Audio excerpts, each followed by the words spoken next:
Hello guys and welcome back. Today I'll show you how to download JourneyMap for Minecraft. Firstly, navigate to the JourneyMap CurseForge page. Click the Files tab at the top of the page and use the search bar or scroll to find the version compatible with your game.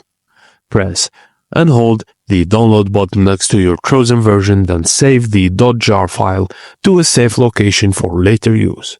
Now download the Forge mod loader installer that matches your Minecraft mode and version from the official Forge website. Run the .jar file and select the install client. Ensure the file path is correct, then press OK.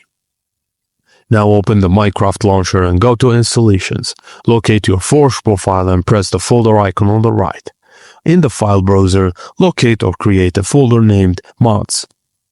Copy and paste the JourneyMap jar file into this folder, then return to the Minecraft launcher, select your Forge profile and press play. The mode will load, providing the JourneyMap functionality.